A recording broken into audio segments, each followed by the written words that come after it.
네, 준비 찬송 53장 하겠습니다.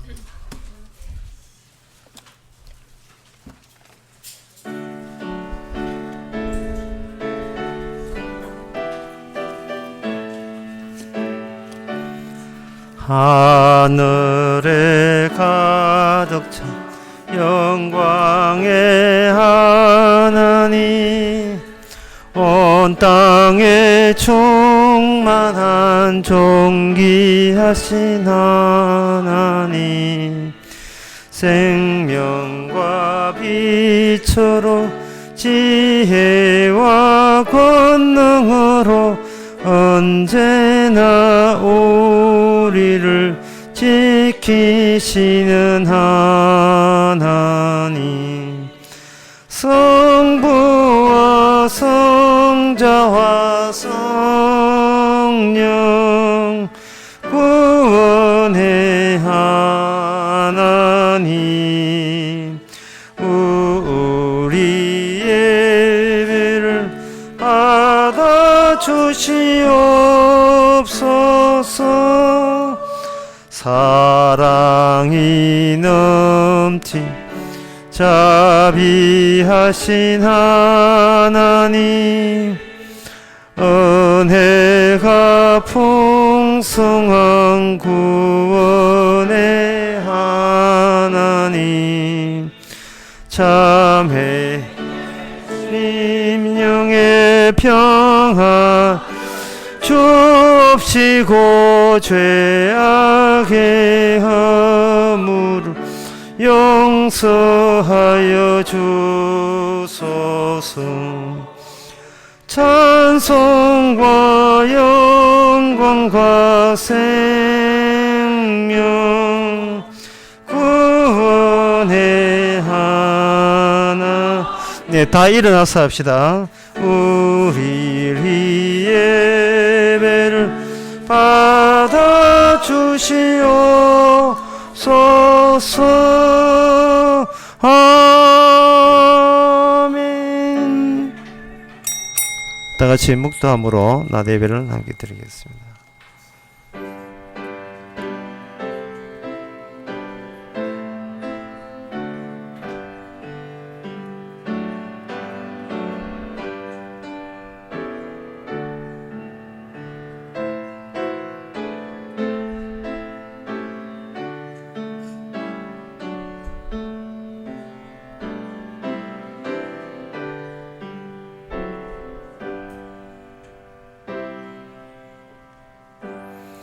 전능하사 천지를 만드신 하나님 아버지를 내가 믿사오며 그의 외아들 우리 주 예수 그리스도를 믿사오니, 이는 성령으로 잉태하사 동전 마리에게 나시고 본디오 빌라도에게 고난을 받아사 십자가에 못 박혀 죽으시고 장사한 지 사흘 만에 죽은 자 가운데서 다시 살아나시며 하늘로 오르사 전능하신 하나님 옆에 앉아 계시다가 이로써 산자와 죽은 자를 심판하러 오시리라.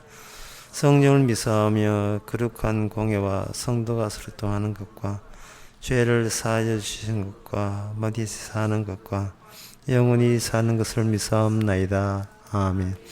여호와는 생존하시니 나의 반석을 찬송하며 내 구원의 하나님을 높일지로다. 지금도 살아계신 주님, 우리 사는 것만 생각했습니다. 살아있는 우리만 실감나게 살았습니다. 우리보다 더 확실하게 살아계신 주님이 우리에게 어떤 지시와 어떻게 이끄시는지를 오늘 또 말씀을 통해서 알게 하옵소서. 예수님 이름으로 기도합나이다. 아멘. 교동문 25분입니다.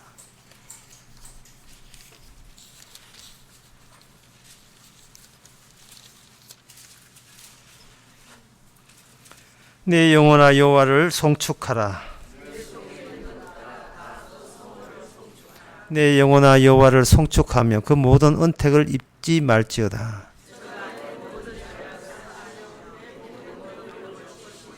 내 생명을 파멸에서 구속하시고 인자와 긍휼로 관을 씌우시며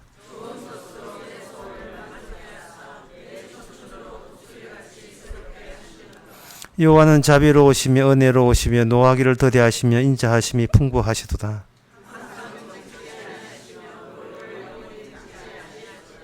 우리의 죄악을 따라 갚지 아니하셨으니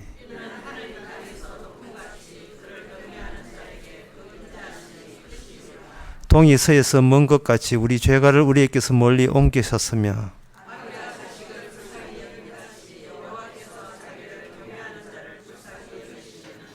아멘. 자리에 앉아서 찬송가 196장 합시다.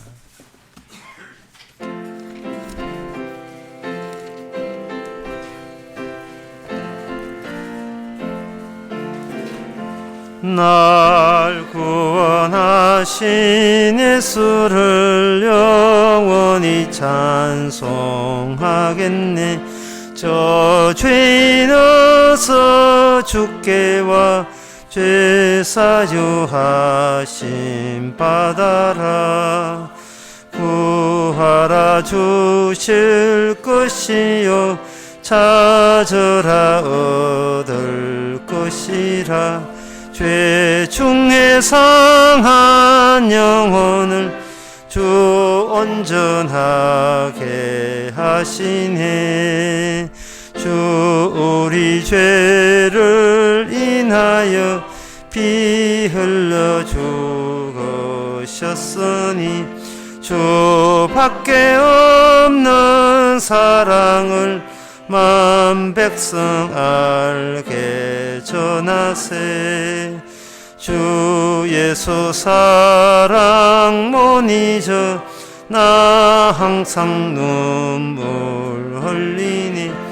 이 세상 어디 가든지 내 주만 생각하도다. 목마른 자의 세매와 영생의 물을 마셔라. 내 주를 사랑한데도 늘 맘에 부족하도다. 이 시간 다 함께 기도하실 때 이종성 장로님 기도하시겠습니다.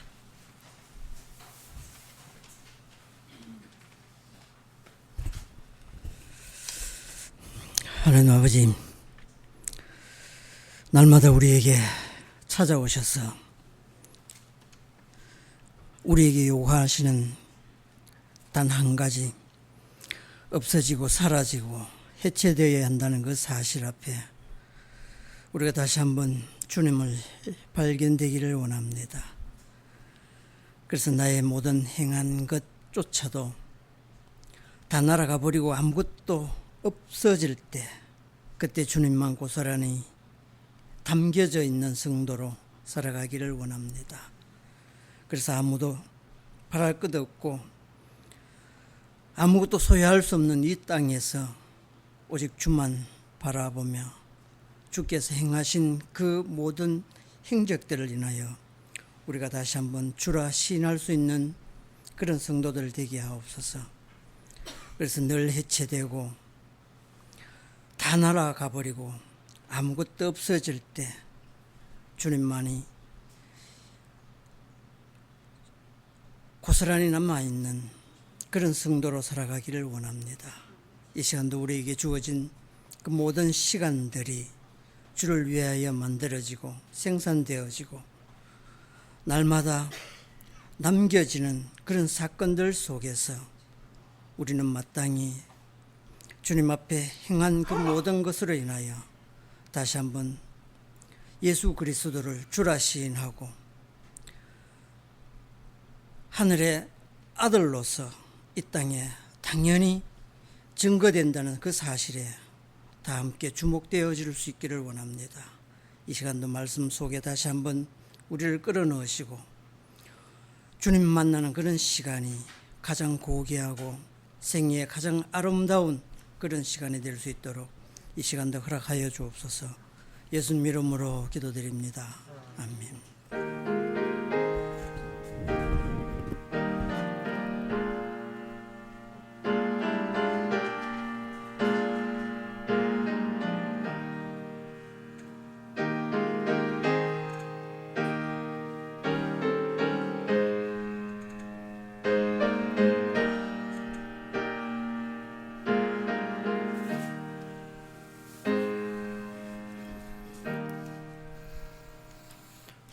네, 이 시간 광고 있습니까?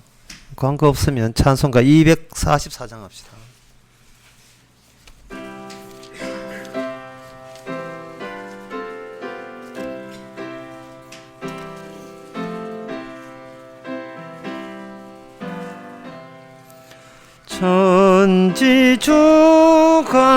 천지주관하는 주님 어디에나 계시니 사람 손이 지어 전에 어찌 계심 바랄까 푸른 하늘 보되고 땅의 주의 발등상 우리들이 무서선 집을 주의하여 세울까 예수 이름 힘을 입어 두세 사람 모여도 내가 함께 있으리라 주님 말씀하셨네 모퉁이 돌 대신 예수 여긴 한돌 되시고 주의 말씀 터가 되며 우리들은 도릴세 이 터 위에 귀한 전을 튼튼하게 세우니 주를 믿는 형제 자매 성전이라 하셨네. 아멘. 하나님의 말씀은 갈라디아서 4장 27절에서 29절까지입니다. 기록된 바 잉태치 못한 자여 즐거워하라 그렇지 못한 자여 소리질러 외치라 이는 홀로 사는 자의 자녀가 남편 있는 자의 자녀보다 많음이라 하였으니 형제들아 너희는 이삭과 같이 약속의 자녀라 그러나 그때에 육체를 따라 난 자가 성령을 따라 난 자를 핍박한 것 같이 이제도 그러하도다. 아멘. 사도가 사람들에게 이야기할 때 사람 눈에 보이는 것 가지고 안에서만 이야기를 하게 되면 우리가 그것이 그 말이 맞는지 안 맞는지 이렇게 증명을 할 수가 있거든요. 근데 사도가 이야기할 때에 그 세상에 사람들이 찾아낼 수 있는 거 그걸 가능성이라 하는데 할 수 있는 것을 가지고 재료로 삼아서 이야기를 하는 게 아니고 사람이 할 수 없는 걸 주로 그게 주가 되어서 이야기를 할 때에 지금 사도가 이게 사람을 이렇게 구원하고자 하는 의도인지 아니면 사람을 내치는 의도로 말씀을 하는지 사도의 의도 그 파악하기가 굉장히 난처합니다. 수능 칠 그 대학 입시 칠 때 세 가지 중요한 과목이 있어요. 국영수. 예, 국영수 위주로 공부하고 나머지는 별로 중요치 않습니다. 근데 사람들은 이제 국영수를 이렇게 하는데 만약에 사도가 이야기하기를 뭐 기술 이런 거 잘 안 한 거 또는 가정 뭐 도덕 그런 과목 가지고 뭐 점수 몇 점 맞아 이래 돼 버리면 인간이 주로 하는 거하고는 이게는 어긋나게 되기 때문에 저 사람은 도대체 우리하고 살아가는 것과 다른 것을 내다보고 살아가는 것으로 이렇게 구분이 되어 버립니다. 처음부터 이야기할 때 설득하는 것이 아니고 네가 놓여 있는 자리하고 내가 있는 자리가 삶의 자리가 틀리다부터 이제 시작을 하는 거예요. 그래가지고 목회하겠어요? 그래가지고 교회 하겠습니까? 틀리다부터 시작하는데 공통점을 찾아야 되는데 공통점을 비켜가니까 니는 네 인생 살고 난 내 인생 살자는 그러한 시기예요. 그것은 사도가 그렇게 이야기하는 그 이유가 있습니다. 사람들은 세상에 있는 그대로 세상을 원하고 있어요. 지금 눈에 보이는 그대로를 원하고 있다. 그 세상에 눈에 보이는 것이 뭐냐면은 이제 산, 강이 또 있지만 움직이는 것은 사람이거든요. 그래서 세상 사람들은 누가 상대하느냐면 어린애일 때부터 어른 될 때까지 늘 사람하고 상대해요. 외로울 때 전화하고 배고플 때는 엄마 찾고 사람하고 그 사람들 속에서 득세하고 사람들 속에서 파묻혀서 그들이 원하는 사람 되고자 애쓰면서 맞춰 가려고 예를 쓰는 게 사람들은 그걸 세상 살기, 그걸 인생이라 이렇게 보는 거예요. 근데 사도는 사람들이 그렇게 살아가는 걸 뻔히 알아요. 본인도 그렇게 살아왔고. 근데 사도는 말하기를 뭐라고 하냐 하면 나는 복음을 위해서 산다는 거예요. 복음을 위해서, 복음이 눈에 보이던 것도 아니에요. 판다고 해서 돈 되는 것도 아니거든요. 무엇을 위해서 산다는 것은 나는 거기에다 목숨 걸었다는 이야기입니다. 왜 보이지도 않는 것에 왜 목숨 걸어요? 그 인생 잘못 사는 거 아니에요? 뭔가 실수하고 있는 게 아닙니까 사도가 지금? 도박이라는 것도 뭔가 예상되는 게 있을 때 도박을 거는 거예요.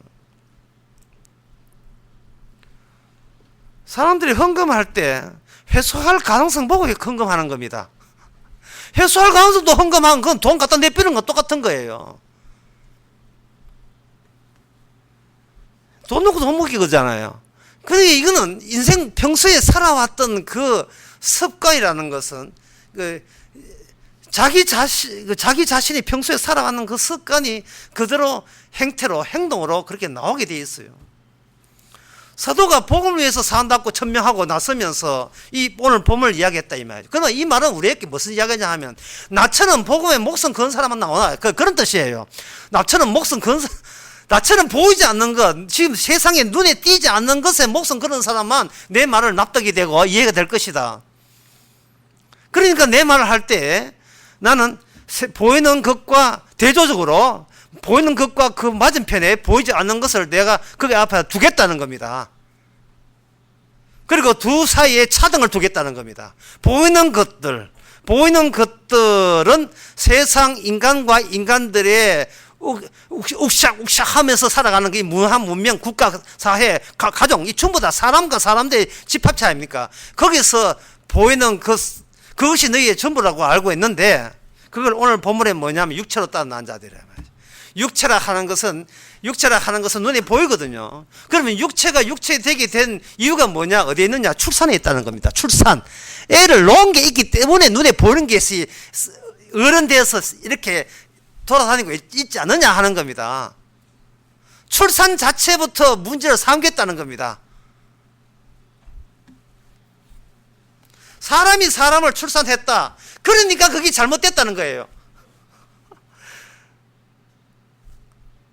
육체가 애기 낳는 자고, 그래서 나와 있는 자도 육체가 된다. 육체가 육체를 놓고 사람이 사람을 낳는다. 그러니까 이것은 너희들이 망해도 싸다는 겁니다. 그 말은 뭐냐? 너희들이 만들었던 그 육체, 자식, 그 자식을 한번 지켜보라는 거예요. 지켜보게 되면 그거는 쇠퇴예요. 인간은 멈추지 않고 계속 쇠퇴 일로로 죽음 쪽으로 이렇게 허물어지고 있다 이 말이죠. 인간은 쇠퇴의 아이콘입니다. 쇠퇴의 이미지예요. 사도는 이야기합니다. 인간은 왜 쇠퇴하느냐?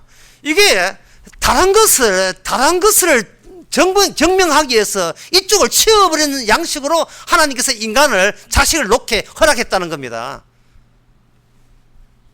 폐기되는 과정을 통해서 영원함이 노출되는 방식을 사용했다는 겁니다.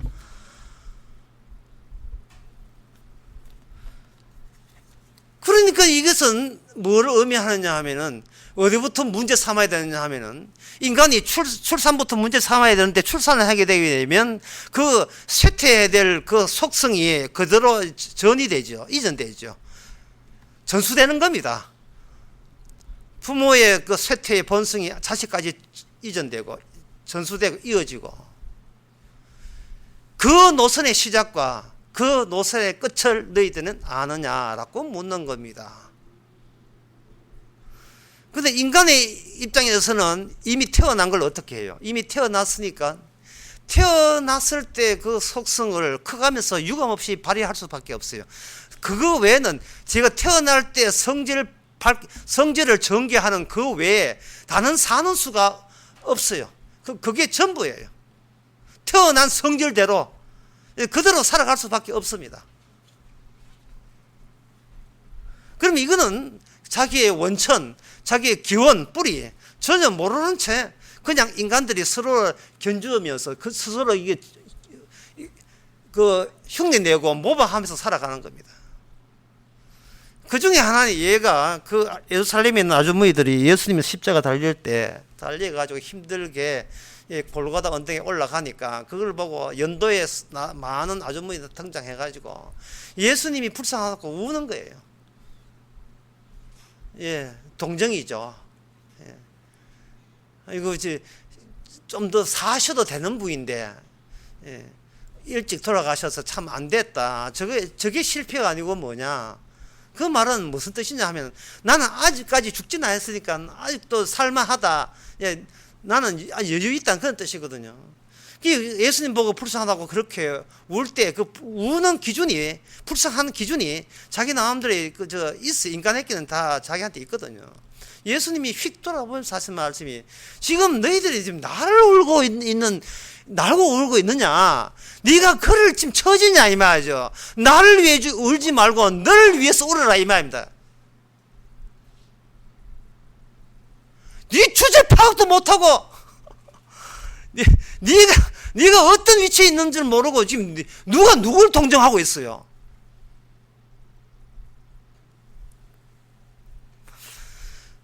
그 아주머니들이 분명히 이 땅에 태어났을 거예요. 출생했을 거예요.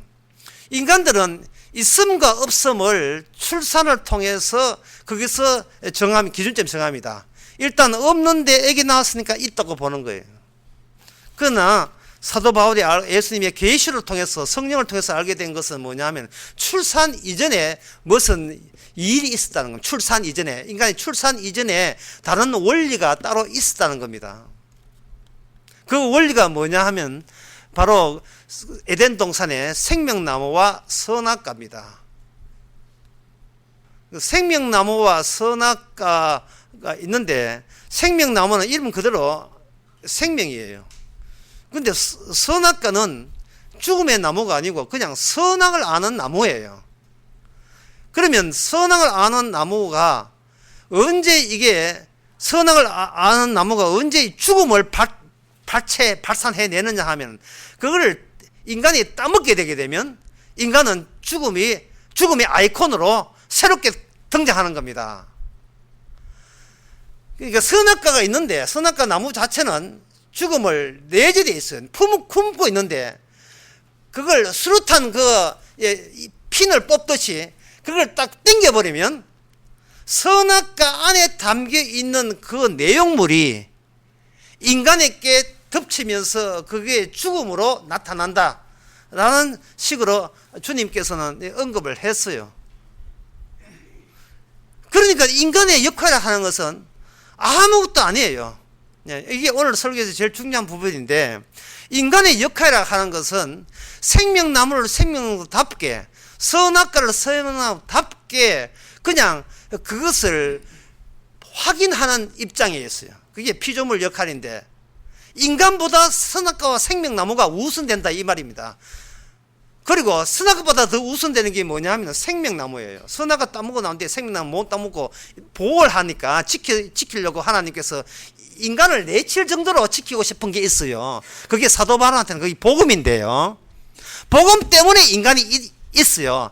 이걸 사도 바울이 아니까 지금 사도 바울은 제대로 살아가고 있는 겁니다. 죽음이라는 것도 하나의 기능이라는 거예요. 죽음이 끝장나는 게 아니고, 죽음이 죽었다고 울 필요도 없고, 죽음은 하나의 거쳐야 될 필연적인 과정에 불과하다는 겁니다. 그래 죽음이 격려함으로 말미암아 생명의 생기답게 티가 난다면 그 하나님의 본래의 취지가, 피조물 만든 취지가 확연히 드러나니까. 살기 위해서 뭐 달라 저 달라 하지 마세요. 마태복음 6장에서 기도할 때 이방인들이 구하는 계산, 이것 주세요 저것 주세요, 이거 필요합니다 저거 필요합니다. 주님께서 네가 어디에 필요하는 것은 너는 너에 대해서 모르고 있는 입장에서는 그런 이야기를 함부로 하지, 그런 기도하지 말란 말이죠. 너 피조물이 지켜야 될 것은 우리 목숨이 아닙니다. 그게 뭐냐? 바로 구조라는 겁니다. 밀가루하고 앙코하고 물하고 이렇게 어떤 상인이 들고 있을 때 그 장사꾼에게 손이 원하는 것은 밀가루 반죽하고 물하고 팥 앙코를 원하는 게 아니에요. 뭐냐면 붕어빵을 원하거든요. 그러면 이 재료, 밀가루, 물, 팥, 앙코라는 이 재료를 어디에다가 찍어야 되냐 하면 그 구조에 찍어야 돼요. 붕어빵을 찍어내는 그 구조가 중요한 거예요.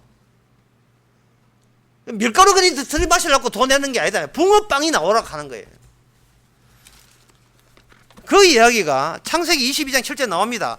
하나님께서 아브라함에게 이삭을 들어갈 때 이삭이 뭐라고 하냐면, 나무도 여기 있고 7절에 보면 이삭이 그 아비 아브라함에게 말하되 내 아버지여 내 아들아 여기 있노라.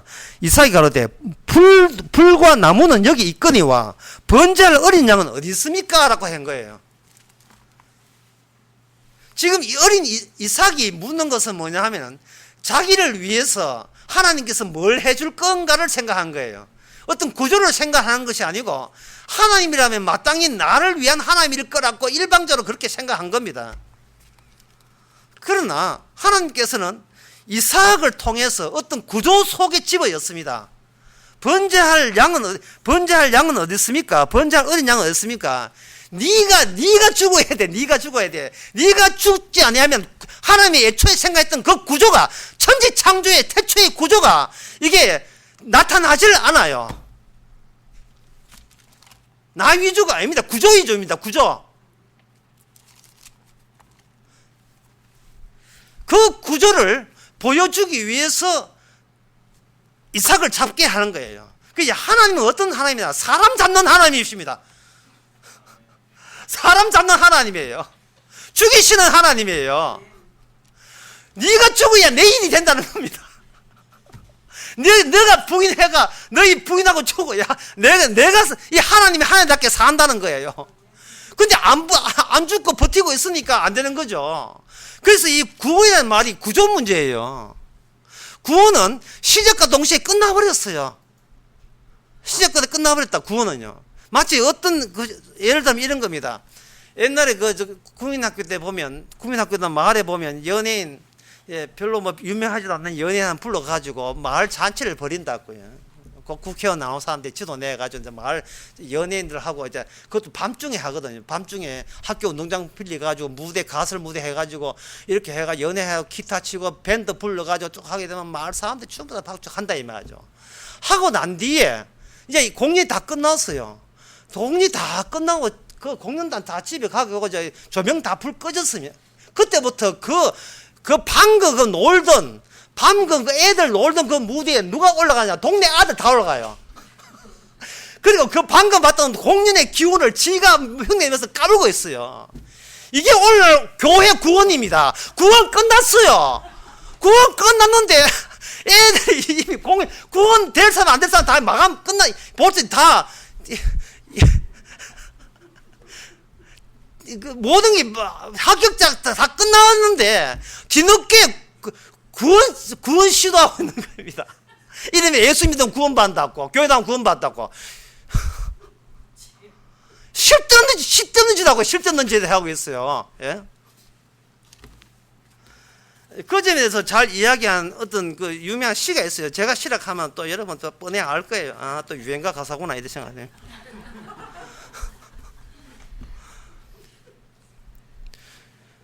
비 내리는 구전날에 그야말로 옛날집 다방에서 도라지 위스키 한잔 하면서 깊은 색소폰 소리를 들어보라.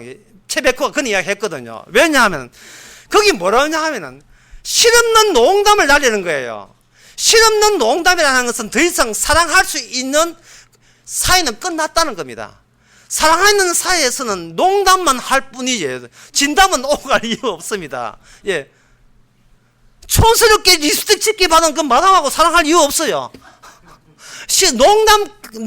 그냥 농담 주고받는 사이에 불과한 겁니다. 교회 나와서 할 것은 농담밖에 할 게 없어요, 우리는. 성경 말씀 가지고. 지금 사도 바울은 지금 농담하고 있는 거예요. 구원 대주 아니냐니까 내가 무슨 이야기 하느냐. 지금 이런 식이라니까요. 사도님 왜 그렇게 이렇게 화가 나 있습니까? 네가 육체로 태어났기 때문에 그런 거예요. 육체로.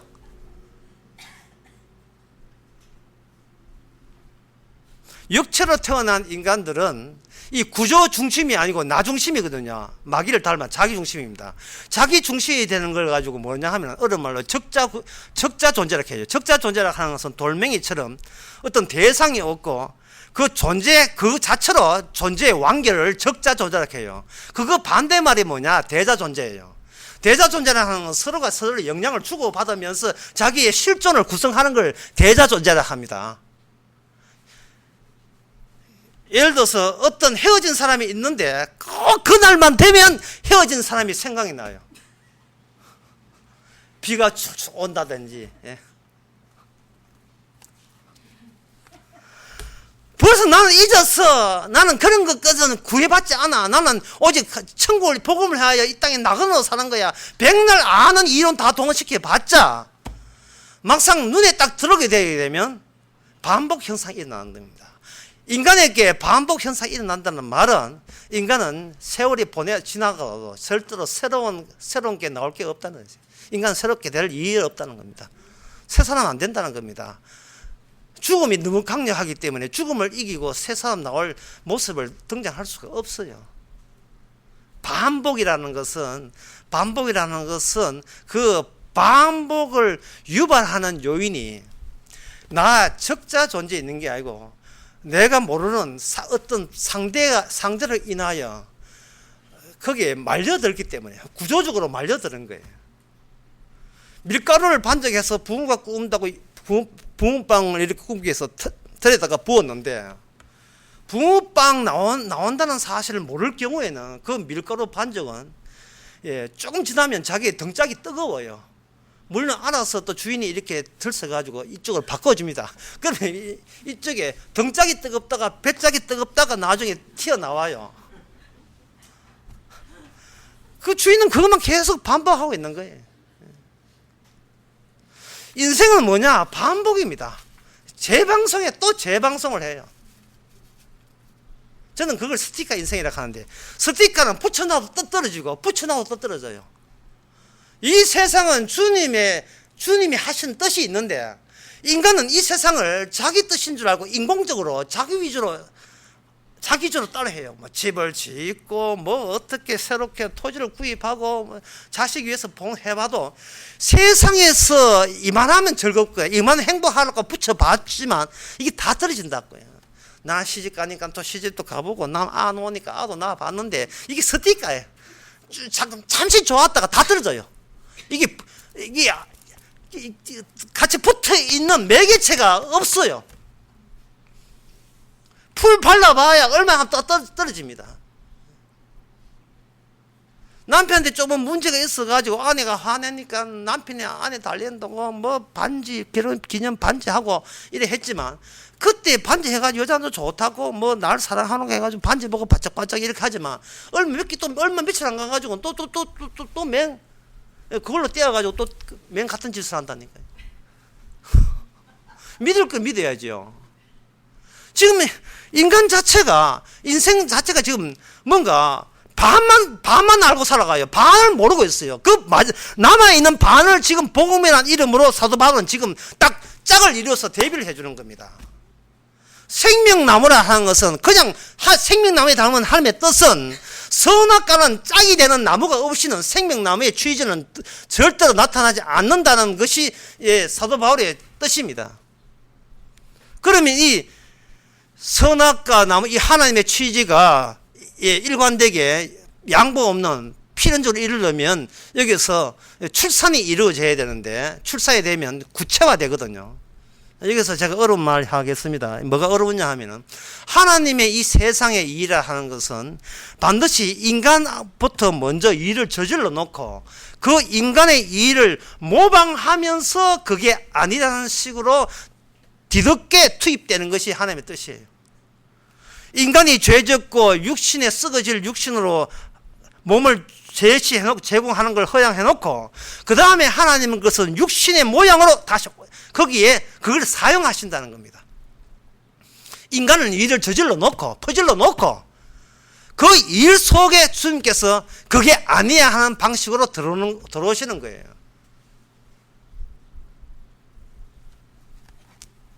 그 같은 방식이 어디에 있느냐 하면은 바로 이사야 7장 14절에 있습니다. 이사야 7장 14절에 보면, 그러므로 주께서 친히 징조로 너희에게 주실 것이라. 보라, 처녀가 잉태하여 아들을 낳을 것이. 이래 있어요. 하나님의 징조. 여기서부터 좀 난해합니다. 참아내야 돼요. 하나님의 징조가 어떤 사람이 결혼하지 않은 처녀다. 이것이 하늘의 징조냐, 처녀 자체가 하나의 징조냐? 실은 그게 징조거든요. 인간이 폐기 처분하는 자체가 하늘의 징조입니다. 새로 나온 제 책 제목이 하늘의 징조예요. 오늘 책 가져오셨습니다. 누가? 처녀가 징조인데, 인간들은 내가 처녀로 있다, 또는 내가 총각이다, 또는 결혼했다, 이 모든 것이 하나님이 하신 뜻을 드러내기 위한 하나의 도구예요. 구조 속에 있으니까. 늘 큰 구조 속에 전부 다 아우라처럼 다 거기에 박혀 있는 거니까. 근데 인간은 그것을 하늘의 징조로 볼 줄 눈이 없어요. 그래서 누구 처녀 아닌 적이 있었나, 누구 총각 아닌 적이 있었나, 이래 나와요. 그 처녀에 대해서 임시를 시켜버립니다. 임시를 시켜버리면 그때는 사람들이 뭐냐 하면은, 야, 이런 일이 다 있어요. 이렇게 나오겠죠. 처녀가 임신하는 게 징조가 아니고, 원래 처녀 자체가, 임신하기 전에 처녀 자체가 징조예요. 그런데 그 징조가 임신을 하니까 인간들은 이걸 하늘의 징조로 받아들인 게 아니고, 놀라는 사람도 있겠지만 그거는 나중에 성령 받고 난 뒤에고, 뭐를 보냐 하면은 처녀는 잉태할 수 없음을 굳혀버려요. 왜냐하면 그래야 평소에 내가 내 위주로, 내가 아는 그 위주로 살아가는 것이 계속 정당화되기 때문에 그렇습니다. 하늘에서 오는 질책을 자기는 안 듣는 걸로 쳐버려요. 왜냐하면 인간은 태어나서부터 뭐도 같이 가느냐 하면은 자신에 대한 평가서도 동반해서 같이 운행되기 때문에 그렇습니다. 행동해놓고 평가서 보고, 행동해놓고 평가서 보고, 이것을 가지고 자기 의라고 하는 거예요. 율법 지켜놓고 평가보고, 율법 지켜놓고 평가보고, 성경 읽어놓고 평가보고, 성경 지켰다고 자부하면서 그 평가서 꺼내가지고 내가 얼마나 훌륭한가를 늘 대조하면서 살아갑니다. 이런 식으로 해서 어디에 천국에 들어가겠다고요. 그거는요, 무대 끝나고 난 뒤에 지금 그 무대 위에서 지 혼자 노는 겁니다. 여러분, 그 비슷한 이야기가 축구 시합 끝나고 난 뒤에 야구 시합 끝나고 그 빈 공터에 아들 와가 지가 방금 또 메시 흉내 내고 호날두 흉내 내가지고 그 노는 거 있죠.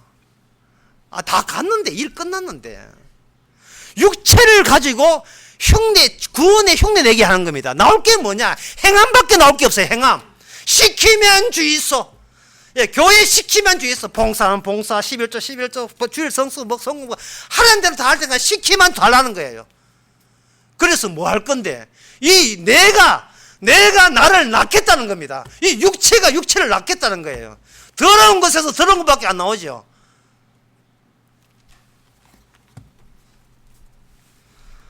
그런데 그렇게 더러운 것도 어떤 때 징조가 되느냐 하면 그 더러운 것에 의해서 진짜 하늘에서 오신 진짜 사람이 핍박을 받을 때 그 핍박하는 자도 징조 안에, 범위 안에 포함이 되어버립니다. 여기 오늘 본문 다시 봅시다. 4장 28절에 보면, 29절에 보면, 28절에 형제들아 너희는 이삭과 같이 약속의 자녀라. 그러나 그때 육체를 따라 난 자가 성령을 따라 난 자를 핍박한 것 같이 이래거든요. 사람들은 이 말을 이렇게 잘못 이해합니다. 육체로 따라 난 자가 육체로 따라 난 자를 내가 미워하고 핍박했다.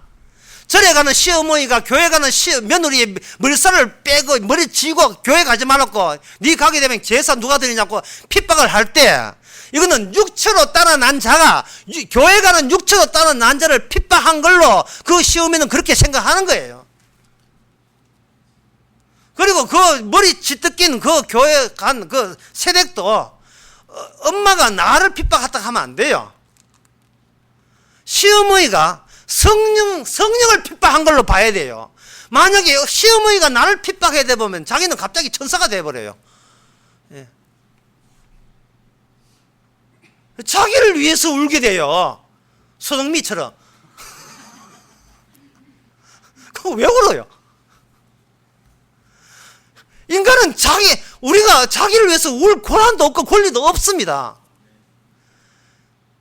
주님을 핍박해놓고 뭐 잘났다고 웁니까?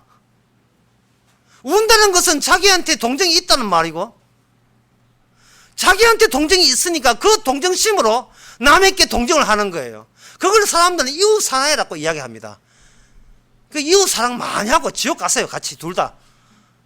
모든 행위를 하게 되면 이게 대자존재로 가능한 게 아니고 적자존재로 되돌아오게 돼 있다니까요. 오른손이 하는 것을 왼손이 알게 돼 있어요, 이게. 그래서 오른손이 하는 것을 왼손이 모르게 하려고 하시는 이유가, 니는 뭐 어떻게 해도 니는 육체로 전수받은 육체의 속성을 발휘할 뿐이지 이미 게임 끝났다는 거예요. 오늘 보면 제일 어려운 대목이 이미 구원은 끝났다는 겁니다. 구원이라는 것은, 구원은 이미 끝나고 게임 오버 했어요. 파장이야, 파장. 마리아가 마태복음 1장 18절에 보면 예수 그리스도의 나심이 이러하니라. 그 나심이라고 되어 있는데, 그 마태복음 1장 족보에 보면 모든 것이 낫다고 되어 있지만, 나으니라 이 되어 있지만, 그건 그냥 스스로 나신 거예요. 나심이 이러하니라. 그 모친 마리아가 요셉과 정혼하고 동거하기 전에 성녀로 잉태되었거든요. 하나님이 세치게 한 거예요. 세치게해서 잉태를 할 때에 그 남편 요셉이 의로운 사람이라 저를 드러내지 아니하고 가만히 끊고자 했다. 이게 요셉의 태도가 가만히 끊고자 하는 것으로 나가는가? 그게 인간의 육체로서 할 수 있는 게 그게 전부예요. 예. 어렵다 하는 것은 구원받는다는 뜻이 아니에요. 나름 상식이 있는, 교양이 있는, 품격이 있는 인간으로서 조용히 한 거예요. 우리나라 지금 같으면 완전히 그 데이트 폭력이었습니다. 근데 데이트 폭력하지 않고 조용히 여기서 관계 끊고자 하는 것이 육체로 할 수 있는 게 그 전부예요. 왜 당신이 다른 남자의 아기를 배웠느냐, 그 임신 있게 했느냐는 겁니다. 그러면 하나님 입장에서 해야죠. 요셉을 불러놓고 네가 왜 네 약혼자가 다른 남자하고 동침해서 임신했다고 네가 왜 그렇게 생각하느냐라고 물으면 요셉이 뭐라고 했습니까? 그게 맞잖아요. 그게 맞다는 거예요. 그러면 하나님은 너는 틀린 것을 가지고 맞다고 했으니까 네 본성 자체가 틀려먹은 거야. 네가 가짜인가이라는 거예요. 마리아가 그 성령이 임신을 해놓고 임신하기 전에는 자기가 인간으로 본 거예요. 임신하고 난 뒤에 내가 인간이 될 수 없다. 나는 가짜라는 것을 비로소 알게 된 겁니다. 그걸 가지고 뭐냐? 구원이라 하는 거예요. 구원이라 하는 것은 생명나무와 선악과의 짝이 계속 유지되는 걸 가지고 구원이라 하는 겁니다. 그 선악과의 훼손자리에 마리아가 있고, 그것을 마리아를 훼손된 그 마리아를 생명나무의 취지를 위해서 그걸 거두어 드리는 그 작업이 하나님의 마감된 구원의 작업이에요. 그래야 원래 있는 구조가 그 붕어틀이 유지가 되기 때문에 모든 인간은 육체로 태어나야 됩니다. 그리고 죽어야 돼요. 죽는 것이 죽어야 됨을 알게 하신 것이 구원의 관계입니다. 육체로 태어났다는 그 이유 때문에 죽어야 돼요. 이걸 내재성, 외재성 설명되는데, 이렇게 허리가 만약에 아프다 합시다. 허리가 아파서, 예. 앉아도 허리가 아프고, 운동해도 허리가 아프고, 밥을 먹어도 허리가 아프고, 모든 것이 허리가 아플 때, 다른 사람이 보기에는 뭐냐면은, 네가 밥 먹는 것이 죄이기 때문에 허리 아픈 게 아니냐. 예? 네가 의자에 앉아서 공부하는 게 죄이기 때문에 허리 아픈 거야. 네가 운동하지 말았는데 운동해서 죄가 아니냐. 사람들은 그걸 탁탁 끊어서 이야기를 해요. 그러니까 허리에 그 뼈 때문에 신경이 눌려서 아프다는 것은 눈에 안 보이거든요. 안 보이지만 눈에 바깥에 드러나는 현상은 뭐냐 하면은 뭘 해도 아픈 거예요. 뭘 해도 아픈 것이, 그걸 안 하면 안 아픈 게 아니고, 뭘 꿈쩍여도 아프다는 말은, 이거는 외부적으로 네가 행동을 똑바로 해서 해서 그렇다, 너는 뭐 벌을 받아서 그렇다, 하나님을 안 섬겼으니까 네가 저주받은 거야, 이렇게 따지지 말고, 그 내부적으로 돌아가게 되면, 그 내부적으로 한 가지의 내재적 원인 때문에 그게 다양성으로 파생된 모든 것이 전부 다 아픔으로 나타나잖아요. 인간이 모든 행위가 다 죄가 되는 이유는 내부적으로 문제가 있어서 그런 거예요. 내부적으로. 태어난 것 자체가 이게 인간이 설명할 수 없는 이유 때문에 인간으로서는 설명할 수 없는 이유 때문에 무조건 그 태어난 것 자체가 우리한테 아파요. 사는 것 자체가 아파요. 그리고 그 아픔이 하나로 끝나는 것이 아니고 80, 90, 100세 죽을 때까지 이게 반복이 된다니까요. 계속 비 올 때마다 반복되고 뭐 돈 좀 있어가지고 뭐 연금 타면서도 이상해. 처음 탈 땐 좋았는데 그 다음부터는 이상해. 뭐 커피 한 잔 먹으면 또 서글퍼지고, 예. 월드컵 좋다 했는데 끝나고 난 뒤에 또 딴 거 없나 또 이제 서글퍼지고. 모든 게 인생 사는 게 전부 다 실없는 농담이나 주고받는, 사는 것 자체가 농담이에요. 사는 것 자체가 나름 진지하려고 해봐야 얼마 며칠 가지도 않아요. 그저 짙은 새소문 소리나 들으면서 살다 하면 그게 거예요. 그래서 그 최복과 한 마지막 해답이 내는 거잖아. 뭐냐, 잃어버린 것을 위하여 하잖아요. 맞아, 그거예요. 뭔가 인간은 잊어버렸어요. 이 마귀 때문에 잊어버렸어요. 원래 그것을 잊어버렸어요. 이건 낭만은 아닙니다. 낭만을 잊어버린 거예요. 뭔가 잃어버린 것이 있어요. 그걸 찾을 수가 없습니다. 그리고 그 잃어버린 것이 때문에 나는 날마다 반복해서 농담, 내가 폐기 아이콘으로 살아갈 수밖에 없어요. 쇠퇴하고 있습니다. 뭘 해도, 기도하고 철야해도 뭐, 기도는 올라갈 때 다르고 내려갈 때 다르고 다 달라요. 안 돼요. 그럼 이 점을 어떻게 해야 되느냐? 이 점을 어떻게 하는 방법은 바로 이사야 7장 14절 말고 9장에 보면 이런 말씀 나옵니다. 9장에 보면 9장 6절에 이런 한 아기가 우리에게 낳고 한 아들이 우리에게 주신 바 되었는데 그 어깨에는 정사를 메었고 그 이름은 기묘자라 모사라 전능하신 하나님이다. 하나님도 인간 따라 뒤따라서 출산해버렸어요. 그런데 인간은 두 종류가 되고 말았습니다. 뭐냐면 같이 인간으로 출산했는데 하나는 하나님의 진짜 인간이고 아들이고 한쪽은 가짜 아들이고, 그리고 가짜 아들이 자기가 가짜인 걸 감추고 싶어서, 들통내지 않고 싶어서 자기 인간들이 생각하는 상식에 안 맞는 이야기를 했을 경우에는 본의 아니게 저쪽을 향하여 미워하고 그걸 질타하고 부정해버리는 속성을 발휘하게 되어 있습니다.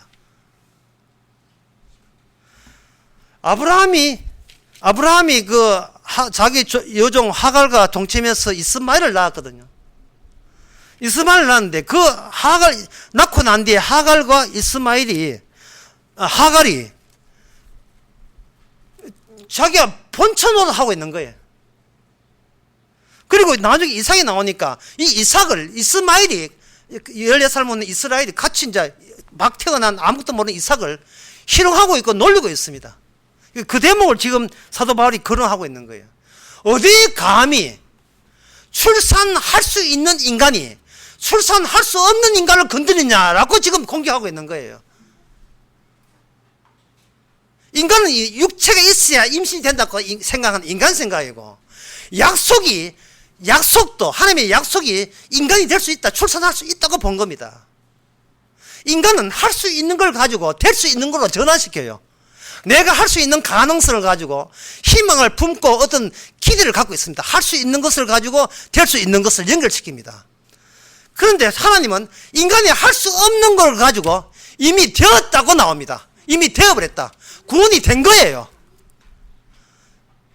구원이 된 입장에서는 우리는 적자 존재가 되지 않으며 대자 존재가 돼야 돼요. 나로 하여금 내가 하는 모든 것을 부정해버리는 당신은 누구십니까? 당신은 누구십니까? 지난 시간에 제가 말씀드렸습니다. 그 사울이 다메섹에서 예수 믿는 사람을 잡아 죽이려고 했을 때, 그때 주님 나타났을 때 당신은 누구십니까? 라고 물으니까 나는 네가 핍박하는 예수라 했어요. 그냥 예수가 아니고 앞에 핍박이라는 말을 붙여줘야 돼요. 핍박을 붙여줘야 우리는 예수님의 짝이 되는 겁니다. 생명나무의 선악과는 짝으로 거기에 그 구조 속에 붕어빵 굽는 그 틀에 구조적으로 우리는 하나의 요소로서 배치가 가능돼요. 장착이 된다니까요. 그러면 우리는 어떻게 하냐? 허무해야 돼요. 마땅히 허무해야 돼요. 그럼 허무하지만 이미 정답을 알고 허무하기 때문에 우리는 신나게 농담같이 인생을 살아야 될 것만 남아있습니다. 그 놀기 삼아 사는 거예요.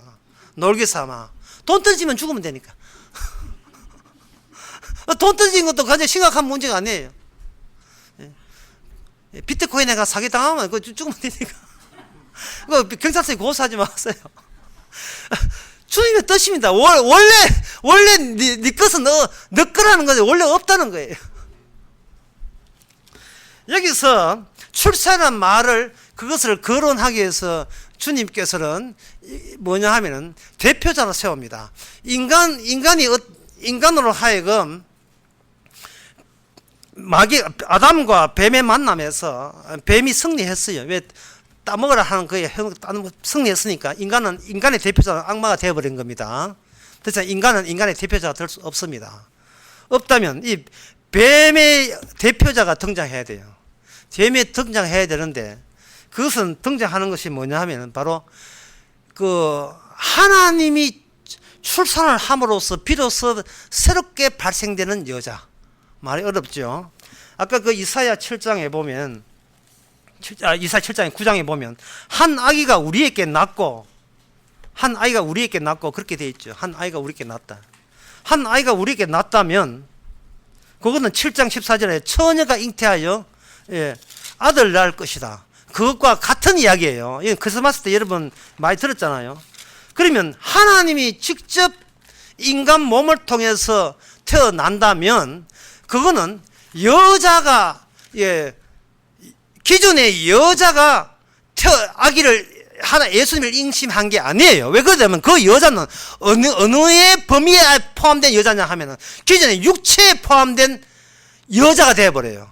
남자 여자 흔히 아는 남자 여자 속의 여자가 되기 때문에 그래서는 안 된다 이 말이에요. 그러면 예수님을 통해서 여자라는 개념이 새롭게 구성되어야 됩니다.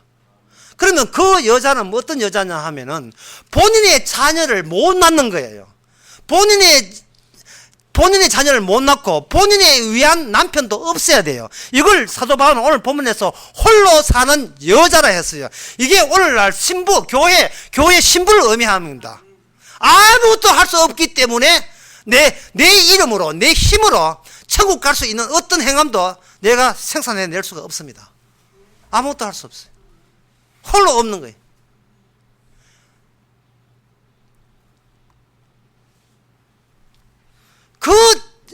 그렇게 새롭게 생긴, 그러니까 나라는 인간이 둘로 쪼개지는 거죠. 짝이 되죠.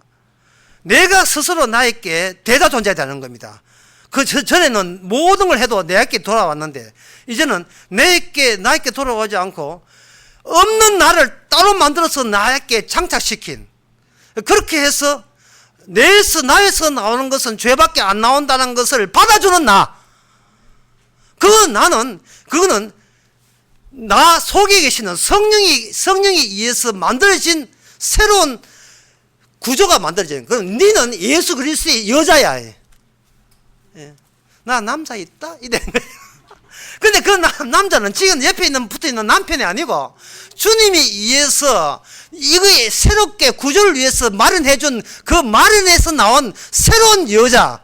그 스스로 여자의 후손이 되면서 후손 입장에서 자기를 나가준 여자를 스스로 예수님이 만들어내는 하나님. 그것이 바로 언약적 구조 아닙니까? 그게 아브라함 언약이거든요. 전에도 이야기했지만 아브라함의 아내 사라는요, 처음에는 아브라함의 아내였어요. 이제는 그렇게 불리지 않습니다. 사라의 남편이 아브라함이에요. 왜? 사라는 어떤 아기도 못 낳기 때문에. 아기를 못 낳는 것은 뱀에게 먹힐 여지가 없어졌다는 거예요. 그걸 자유라 해요. 자유. 더 이상 인간을 지배했던, 인간의 육체의 욕망을 지배했던 그 악마가 모든 걸 다 점령했는데, 그 악마가 접수한 그 바깥에서 예수님 때문에 새롭게 만들어진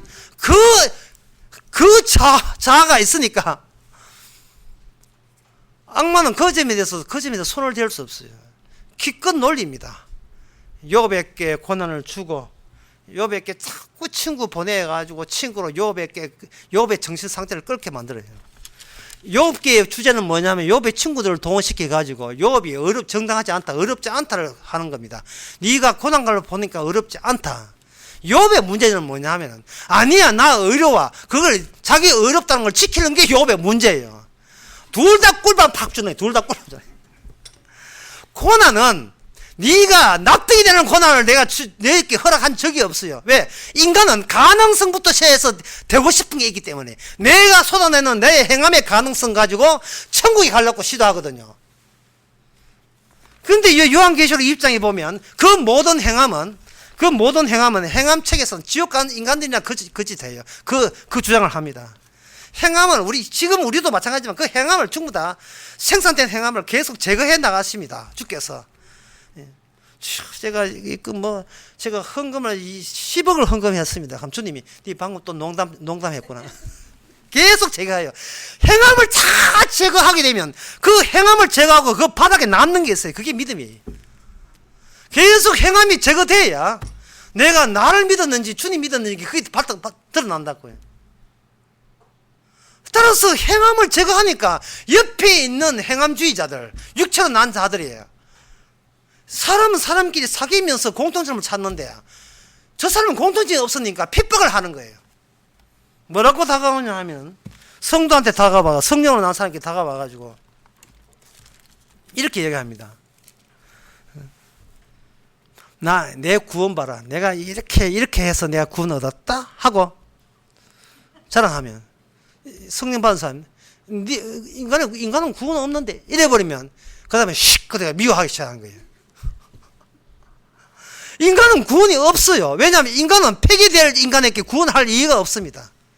폐기를 가지고 붕어발 속에 틀에 들어가야죠. 하나의 앙코로 들어가든지 밀가루 반죽으로 들어가든지 들어갈 때 그 구조 자체가 구원이에요. 그걸 그리스도 안에서 구원된다는 거예요. 의를 소유하고 구원을 소유하는 것이 아니고 의에 편입되었고 참여했고 하나님의 구원에 기여한 바 되기에 우리는 구원되는 겁니다. 사도 바울은 짝을 이루어서 이야기해요. 육체밖에 없는 인간에게 육체로 태어나지 않는 성령으로 태어난 걸 짝을 이루어서 이게 하나님의 복음이라고 제시합니다. 사도가 믿는 것은 이렇게 나에게 알려주신 것은 주께서 택한 백성은 놓치지 않는다는 그러한 인간의 행함 가능성을 다 드러내고 주님의 행함만으로 성사되는 그런 작품 하나 있다는 것을 알기 때문에 그런 당당하게 사도 바울은 진리를 이야기했고 안 믿는 사람에는 농담처럼 이야기하는 거예요. 우리도 남은 생애를 그냥 실없는 농담에 던지면서 살아갑시다. 기도하겠습니다. 하나님 아버지, 사는 게 장난인 줄 이제 알았습니다. 아무것도 심각한 일도 없고 아무도 중요한 일도 없는데 그동안 얼마나 마귀한테 보이스피싱 때 당했습니까? 주여, 그것조차 주의 뜻인 줄 알고 그들 놔둬도 그들 놔서 폐기의 아이콘으로 다시 태어나게 하옵소서. 예수님의 이름으로 기도합나이다. 아멘. 다 일어나서서 256장 합시다.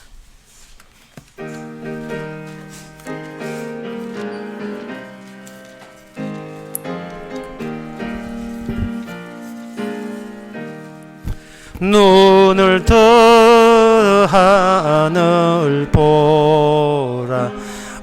어지러운 세상 중에 곳곳마다 상한 영의 탄식 소리 들려온다. 빛을 잃은 많은 사람 길을 잃고 헤매이며 탕자처럼 기진하니 믿는 자여 어이할꼬. 눈을 들어 하늘 보라. 어두워진 세상 중에 외치는 자만큼 많은 생명수는 말라서라. 죄를 대속하신 주님 선한 일꾼 찾으시나. 대답하리 어딨나. 믿는 자여 어이할꼬. 눈을 들어 하늘 보라. 살아계신 주 하나님 약한 자를 부르시 하늘 뜻을 전하셨다. 생명수는 홀로 예수 처음이요 나중이라. 주님 너를 부르신다. 믿는 자여 어이할꼬. 눈을 들어 하늘 보라. 다시 사신 그리스도 만 백성을 사랑하사 오래 참고 기다리셔 인내하신 우리 구주 의의 심판하시는 날 곧 가까이 임하는데 믿는 자여 어이할꼬. 기도합시다. 지금은 우리 주 예수 그리스도의 은혜와 하나님의 크신 사랑과 성령의 충만하심이 주님께서 마귀의 시험 받도록 넘겨주신 이유를 이제는 아는 모든 성도에게 주의 이름으로 축원하나이다.